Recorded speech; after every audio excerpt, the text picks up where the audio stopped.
Delta மாவட்டங்களின் குறுவை நெல் சாகுபடிக்காக கல்லணையில் இருந்து இன்று முதலமைச்சர் ஸ்டாலின் காவிரி நீரை திறந்து வைக்க உள்ளார். காவிரி டெல்டா பாசனத்திற்காக கடந்த 12ஆம் தேதி மேட்டூர் அணை திறக்கப்பட்டது. இந்த தண்ணீர் திருச்சி மாவட்டத்தில் முக்கொம்பிற்கு நேற்று வந்தடைந்தது. இந்நிலையில் கல்லணையில் இருந்து பாசனத்திற்கு தண்ணீர் திறக்க ஏற்பாடுகள் செய்யப்பட்டுள்ளன. இன்று கல்லணைக்கு வரும் முதலமைச்சர் மு.க.ஸ்டாலின் அங்கிருந்து தண்ணீரை திறந்து வைக்கிறார். இதையொட்டி முன்னதாக மதகுகள் சீரமைப்பு உள்ளிட்ட பணிகள் முடிக்கப்பட்டுள்ளன.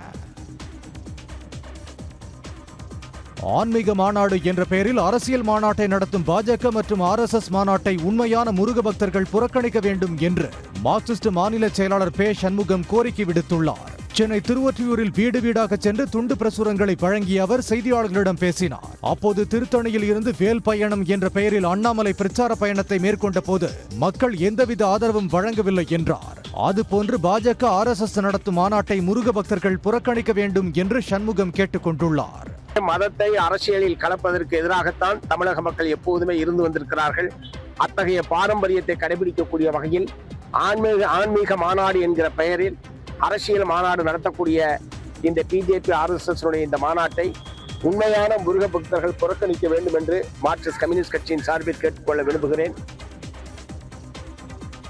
அரசியலமைப்பு சட்டப்படி கொடுக்கப்பட்ட பணிகளை ஆளுநர் மேற்கொள்வதில்லை என்று திருவள்ளூர் நாடாளுமன்ற உறுப்பினர் சசிகாந்த் செந்தில் விமர்சனம் செய்துள்ளார். செங்குன்றம் சுற்றுவட்டார பகுதிகளில் நம்ம ஊரில் நம்ம MP என்ற நிகழ்ச்சியில் அவர் பங்கேற்று மனுக்களை பெற்றுக் கொண்டார். பின்னர் செய்தியாளர்களிடம் பேசிய சசிகாந்த் செந்தில் ஆளுநர் மத்தியில் இருந்து வரும் உத்தரவுகள் படி அவர் நடந்து கொள்வதாகவும் குற்றம் சாட்டியுள்ளார். ஆளுநருடைய நிலைமை எப்படி இருக்குன்னா கிளரிக்கல் போஸ்டா தான் அவர் இன்னைக்கு பாவிச்சிட்டு இருக்காரு. மேல என்ன இன்ஸ்ட்ரக்ஷன் சொல்றாங்களோ அதுக்கேற்ற மாதிரி தான் அவர் பண்றாரே தவிர அரசியலமைப்பு சட்டத்தில் அவருக்கு கொடுக்கப்பட்ட பொறுப்புகளை அவர் பண்றதை நான் பார்க்கிறேன். பணம் கொடுக்கல் வாங்கல் வழக்கில் கைது செய்யப்பட்ட ரவுடி மிளகாய்பொடி வெங்கடேஷ் பாஜகவில் இருந்து நீக்கப்பட்டுள்ளார்.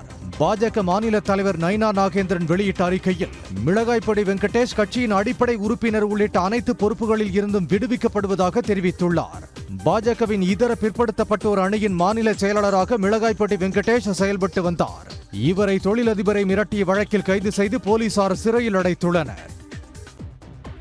திருவள்ளூர் அருகே காதல் திருமணம் சம்பவத்தில் சிறுவனை கடத்திய வழக்கில் புரட்சி பாரதம் கட்சி தலைவர் ஜெகன்மூர்த்தியை கைது செய்ய வீட்டிற்கு வந்த போலீசார் அவர் வீட்டில் இல்லாததால் சோதனை செய்துவிட்டு திரும்பிச் சென்றனர். திருவள்ளூர் மாவட்டம் திருவாலங்காடு அருகே களம்பாக்கம் கிராமத்தைச் சேர்ந்த தனுஷ் என்பவர் தேனி மாவட்டத்தைச் சேர்ந்த விஜயா என்பவரை கடந்த மாதம் 15ஆம் தேதி சென்னையில் பதிவு திருமணம் செய்து கொண்டார். இதனால் ஆத்திரமடைந்த விஜயாவின் பெற்றோர் தனுஷின் சகோதரரை கடந்த 6ஆம் தேதி கடத்திச் சென்று பின்னர் சிறுவனை விட்டுவிட்டனர். இந்த வழக்கில் விஜயாவின் தந்தை உட்பட 6 பேர் கைது செய்யப்பட்டனர். இந்த நிலையில் இவ்வழக்கில் புரட்சி பாரதம் கட்சி தலைவர் ஜெகன்மூர்த்தியை கைது செய்ய போலீசார் அவரது வீட்டிற்கு சென்றனர். ஆனால் அவர் அங்கு இல்லாததால் திரும்பி சென்று விட்டனர். எதுக்காக அரெஸ்ட் பண்ண போறது? கம்ப்ளைண்ட் இருக்கு, கிட்னாப்பிங் கேஸ் இருக்கு, கம்ப்ளைண்ட் இருக்கு என்ன சொல்றாங்க. FIRல பேர் இல்ல, FIRல பேர் இல்ல, கம்ப்ளைண்ட் கொடுத்தவங்களும் தலைவர் பேரும் சொல்லல, எங்க கட்சி பேரும் அதுல மென்ஷன் பண்ணல. தேவையில்லாம FIRலயும் பேர் இல்ல, எதுவுமே இல்ல. ஆனா இவங்க அரெஸ்ட் பண்ண வரேன்னு சொல்லிட்டு இங்க வந்திருக்காங்க. நிலமோசடி தொடர்பான புகாரை தொடர்ந்து சென்னையைச் சேர்ந்த பாஜக நெசவாளர் அணி நிர்வாகி மின்ட் ரமேஷ் கைது செய்யப்பட்டு சிறையில் அடைக்கப்பட்டுள்ளார். புழல் அடுத்த புத்தகரம் பகுதியில் வேணு என்பவரது அனுபவத்தில் இருந்து வந்த புறம்போக்கு நிலத்தை போலி ஆவணங்கள் மூலம் அபகரித்ததாக மின்ட் ரமேஷ் மீது புழல் காவல் நிலையத்தில் புகார் அளிக்கப்பட்டது. புகாரை அடுத்து 5 மணி நேரம் நடந்த விசாரணைக்கு பிறகு மின்ட் ரமேஷ் கைது செய்யப்பட்டு நீதிமன்றத்தில் ஆஜர்படுத்தப்பட்டார். பின்னர் கடலூர் மத்திய சிறையில் அவர் அடைக்கப்பட்டார். திருப்பூர் மாவட்டம் காங்கேயம் அருகே தனியார் நிலத்தில் சட்டவிரோதமாக 500 யூனிட் கிராவல் மண் பதுக்கி வைக்கப்பட்டிருந்தது சோதனையில் கண்டுபிடிக்கப்பட்டுள்ளது. காங்கேயம் அடுத்த ஆலம்பாடி அருகே உள்ள கல்லேரி பகுதியில் கனிமவளத்துறை உதவி புவியியலாளர் வெங்கடேசன் தலைமையில் அதிகாரிகள் ஆய்வு மேற்கொண்டனர். அப்போது தனியார் நிலத்தில் 500 யூனிட் கிராவல் மண் பதுக்கி வைக்கப்பட்டிருந்தது கண்டுபிடிக்கப்பட்டது. அப்போது மண் கடத்திய லாரி ஒன்றை பறிமுதல் செய்த அதிகாரிகள் போலீசில் ஒப்படைத்தனர். மண் பதுக்கல் தொடர்பாக அளவீடு செய்யப்பட்டு உரிய நடவடிக்கை எடுக்கப்படும் என்று அதிகாரிகள் கூறியுள்ளனர். சென்னையில் உணவு டெலிவரி நபராக வலம் வந்து விலை உயர்ந்த இருசக்கர வாகனங்களை திருடிய 2 பேரை போலீசார் கைது செய்துள்ளனர். புகாரின் பேரில் சிசிடிவி காட்சிகளை ஆய்வு செய்த போலீசார் சென்னையில் கபிலன் என்ற இளைஞரையும் விழுப்புரத்தில் பதுங்கியிருந்த அர்ஜுனனையும் கைது செய்தனர். கபிலனிடம் இருந்து விலை உயர்ந்த ஒரு இருசக்கர வாகனத்தையும் அர்ஜுனனிடம் இருந்து 4 வாகனங்களையும் போலீசார் பறிமுதல் செய்துள்ளனர். இருவரும் உணவு டெலிவரி நபராக வலம் வந்து இந்த திருட்டில் ஈடுபட்டது விசாரணையில் தெரிய வந்துள்ளது. விலை உயர்ந்த இருசக்கர வாகனங்களுக்கு GPS கருவி பொருத்த வேண்டும் என்று போலீசார் அறிவுறுத்தியுள்ளனர். சிவகங்கை மாவட்டத்தில் கண்மாய்களில் உள்ள கருவேல மரங்கள் வேரோடு அகற்றப்படுவதற்கு விவசாயிகள் வரவேற்பு தெரிவித்துள்ளனர். கருவேல மரங்கள் நிலத்தடி நீரை உறிஞ்சி விடுவதால் விவசாயம் பாதிக்கப்பட்டு வருகிறது. மேலும் பன்றிகளின் தொல்லைகளாலும் விவசாயிகள் பாதிக்கப்பட்டு வருகின்றனர். எனவே கருவேல மரங்களை அகற்றி விவசாயத்தை பாதுகாக்க வேண்டும் என்று அவர்கள் கோரிக்கை விடுத்திருந்தனர். அதன்படி சிவகங்கை மாவட்டத்தில் 442 கண்மாய்களில் உள்ள கருவேல மரங்கள் JCB எந்திரங்களின் உதவியோடு அகற்றப்பட்டு வருவதற்கு விவசாயிகள் வரவேற்பு தெரிவித்துள்ளனர். சென்னை அண்ணா நகரில் ஸ்மார்ட் பார்க்கிங் திட்டத்தை செயல்படுத்துவது தொடர்பாக கருத்து கேட்பு கூட்டம் நடைபெற்றது. சென்னை பெருநகருக்கான பார்க்கிங் கொள்கை சென்னை பெருநகர் ஒருங்கிணைந்த போக்குவரத்து குழுமம் நடைமுறைப்படுத்த உள்ளது. இதன் முதல் கட்டமாக சென்னை அண்ணா நகரில் ஸ்மார்ட் பார்க்கிங் திட்டத்தை செயல்படுத்த முடிவு செய்யப்பட்டுள்ளது. சென்னை மாநகராட்சியுடன் இணைந்து செயல்படுத்தப்பட உள்ள இத்திட்டம் தொடர்பாக பொதுமக்கள் கருத்து கேட்பு கூட்டம் நடைபெற்றது. இதில் குடியிருப்போர் நலச்சங்கம், வியாபாரிகள் நலச்சங்கங்கள் உள்ளிட்ட பல்வேறு சங்கங்களைச் சேர்ந்த நிர்வாகிகள் மற்றும் பொதுமக்கள் கலந்து கொண்டு தங்களின் கருத்துக்களை தெரிவித்தனர். விழுப்புரம் மாவட்டம் செஞ்சியில் கல்வி செல்வம் தந்த அரசு பள்ளிக்கு நன்றி மறவாமல் தன்னார்வலர் ஒருவர் கிராம மக்களுடன் திரண்டு சென்று சீர்வரிசை செய்தது நெகிழ்ச்சியை ஏற்படுத்தியுள்ளது. மலையரசன் குப்பம் கிராமத்தில் தன்னார்வலர் கார்த்திக் பொன்னுசாமி என்பவர் தாம் கல்வி பயின்ற அரசு பள்ளிக்கு தேவையான கல்வி சார்ந்த உபகரணங்கள், நோட்டு புத்தகங்கள் உள்ளிட்டவை கிராம மக்களுடன் மேளதாளம் முழங்க சீர்வரிசையாக கொண்டு சென்றார்.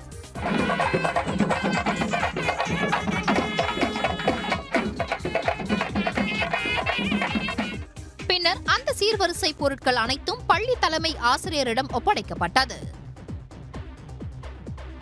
விருதுநகர் மாவட்டம் ஸ்ரீவில்லிபுத்தூர் சுற்றுவட்டார பகுதிகளில் தேங்காய் விலை உயர்வால் விவசாயிகள் மகிழ்ச்சி அடைந்துள்ளனர்.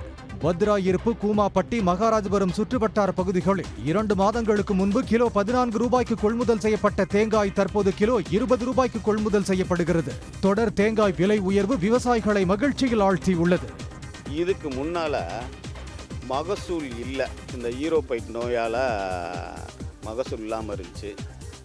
அதனால் ரொம்ப கஷ்டப்பட்டு இருந்தோம். இப்போ ரேட்டு ஏறினது எங்களுக்கு கொஞ்சம் ஒரு ஆறுதலான விஷயம். இது நிரந்தரமாக இருக்கணும்னா அரசாங்கம் நெல்லுக்கு இது பண்ணுற மாதிரி கொப்பரைக்கு எங்கிட்ட கொப்பரை வாங்கி பண்ணாங்கன்னா எங்களுக்கு ஒரு லாபகரமாக இருக்கும், ஒரு நிரந்தரமான வருமானமாக இருக்கும். திருச்சி மாவட்டம் லால்குடி அருகே கோயில் திருவிழாவின் போது கதண்டு வண்டு கடித்ததில் 20 பேர் காயமடைந்தனர். நெடுஞ்சாலைக்குடி கிராமத்தில் மாரியம்மன் கோயில் திருவிழா நடைபெற்று வருகிறது. திருவிழாவை ஒட்டி பால்குடம் எடுத்து வந்த போது பட்டாசுகள் வெடித்துள்ளனர். பலத்த சத்தம் கேட்டதில் அருகே உள்ள மரத்தில் இருந்து வந்த கதண்டு கூட்டம் அங்கிருந்தவர்களை விரட்டி கொட்டியது. இதில் 20க்கும் மேற்பட்டோர் காயமடைந்தனர். அவர்கள் அனைவரும் லால்குடி அரசு மருத்துவமனையில் அனுமதிக்கப்பட்டுள்ளனர்.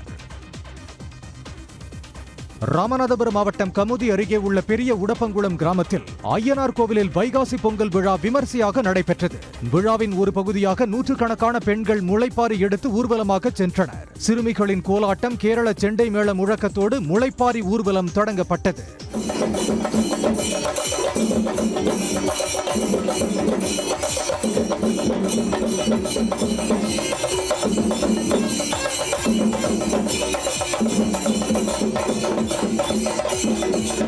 வைகாசி பொங்கல் விழாவில் ஏராளமான கிராம மக்கள் பங்கேற்று சாமி தரிசனம் செய்தனர்.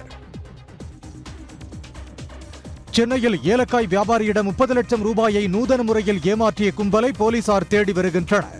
ஏலக்காய் மொத்த வியாபாரி விஜயகுமார் விஜயவாடாவில் இருந்தபோது வாடிக்கையாளர் போன்று போனில் பேசிய ஒருவர் தமக்கு அவசரமாக 30 லட்சம் தேவைப்படுவதாகவும் அதனை இங்கு தந்தால் அந்த பணத்தை சென்னையில் இருக்கும் தமது பிரதிநிதி தந்துவிடுவார் என்றும் கூறியுள்ளார். இதனை நம்பிய விஜயகுமார் தனது மகனை அனுப்பி சென்னையில் பணத்தை பெற்றுக்கொண்டு விஜயவாடாவில் போனில் பேசியவருக்கு 30 லட்சத்தை அளித்துள்ளார்.